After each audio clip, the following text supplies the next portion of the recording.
Most motorcycle styles are built around one clear idea. Choppers are about freedom. Bobbers are about simplicity. Club style is about performance and control.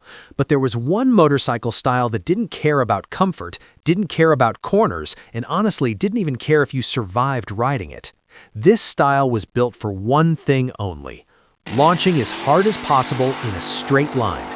It was loud, it was flashy, and for a brief moment in the 1970s, it was the most aggressive motorcycle style on the street. This was the Digger. When most people think of custom motorcycles, they picture a chopper, long forks, raked front ends, laid-back cruising. Or they think of bobbers, stripped down, minimalist, nothing extra. More recently, club style comes to mind. Tall suspension, fairings, performance-focused, meant to be ridden hard and fast in the real world. But Diggers didn't fit into any of those categories. A Digger wasn't built to cruise, it wasn't built to lean, and it definitely wasn't built to be comfortable. A Digger was basically a street-legal drag bike, or at least something pretending to be street-legal. Low to the ground, long and stretched out, a massive rear tire, a skinny front wheel that looked almost decorative, and paint so loud it demanded attention even when the bike wasn't moving. If choppers were about expression, Diggers were about intimidation. To understand Diggers, you have to understand the era they came from. This was the 1970s, the age of muscle cars, the age of drag racing. Quarter-mile times meant everything. Everyone wanted to be fast, or at least look fast. Motorcycle drag racing was growing fast, and Harley riders were paying attention. Guys were watching bikes launch at the strip, front wheels lifting, engines screaming, and then seeing those same bikes ridden back home afterward. That planted an idea. What if you built a bike that looked like it lived at the drag strip, even when it was parked outside a bar? So builders started stretching frames, lowering seats, mounting the fattest rear tires they could fit. These bikes looked like they were digging into the pavement when they launched. That's where the name came from, Digger. A true Digger had a very specific look, and none of it was accidental.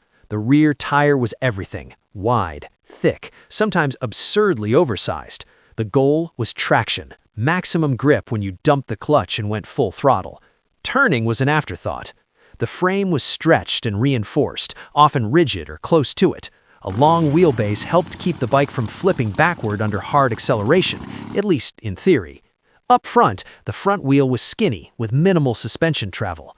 That front wheel wasn't there for comfort or confidence, it was just there to keep the bike pointed straight. Engines were built hot.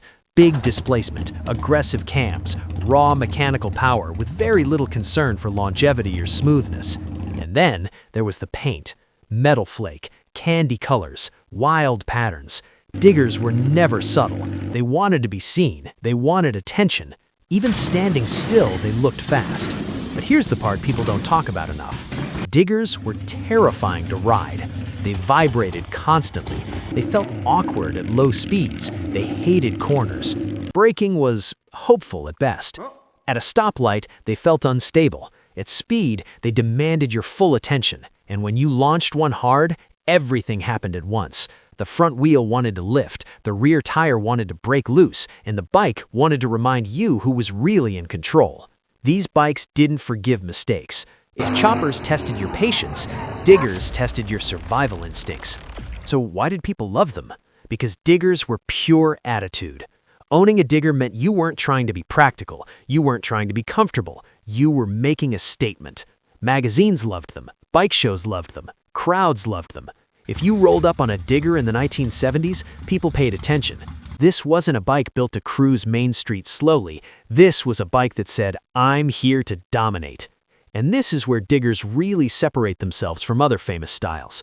Choppers are about flow and freedom, long rides, open roads, relaxed posture.